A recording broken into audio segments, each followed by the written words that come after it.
Hi guys, meron tayong sasakyan na ginagawa dito. Naka LED bulb lang siya. Medyo mali lang yung pagkakasalpak ng bulb kaya ganito rin yung output niya. Ito yung mga ina-advertise na umaabot ng 20,000 o kaya 30,000 lumens. So 500 lux lang yung low beam at 1,200 lux yung high beam. Nilagyan natin siya ng S45 by LED projectors. Merong blue cut-off line kaya nalilimit lang yung ilaw para hindi makabulag sa kasalubong. Ina-adjust din natin to para saktong tutok lang, hindi nakakasilaw. At yung tutok na yan, nagbabase tayo sa height ng ilaw ng sasakyan. 70 watts per projector nga pala ito pag naka low beam, 85 watts per projector pag naka high beam na, kasi dual high beam function ito. Nagdagdag tayo ng sealant tapos nagpolish na rin tayo ng inner part ng lens cover niya kasi may mga dumi-dumi na rin sa loob at medyo malabo. Naglagay din tayo ng angel eyes para meron pa rin siyang park light. Kung kanina glary yung light output niya, ito mas malinaw na, mas malinis yung mga guhit ng cut-off lines at may high beam function din ito. Saktong form and function lang yung upgrade na ginawa natin dito sa kanya. Yung low beam umabot na siya ng 2,000 lux at 8.5 meters at yung high beam naman umabot siya ng 2,800 lux. Medyo may edad na kasi yung lens cover nito kasi palagi itong ginagamit pang biyahe. S45 natin meron siyang maliit na mata.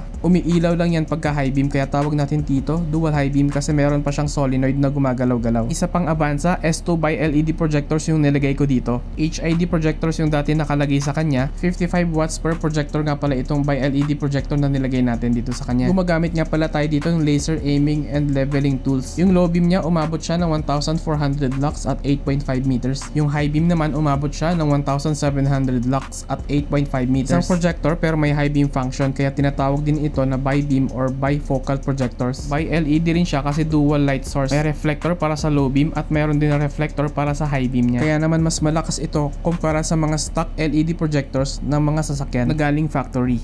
Isa pang Avanza, magpapalit tayo dito ng lens cover kasi sobrang dami ng sun cracks. Sabay na rin natin yung S45 by LED projector upgrade. Last year ko pa ito nagawa kaya luma pa yung tarpaulin natin. Naglagay na rin tayo ng angel eyes para dagdag ng konting aesthetics. Nag-upgrade din tayo ng ventilation. Nagpalit din ng rubber dust cover para mas silyado. Saka headlight sealant para hindi mag-leak. Buti at swak na swak din yung lens cover na dala ni boss. And of course, hindi mawawala yung ating leveling and aiming devices. Hindi na kailangan mag-antay pa ng dilim para lang ma-align ng maayos yung headlights. Umabot tayo ng 2,300 lux sa low beam nito kasi bago pa yung lens cover.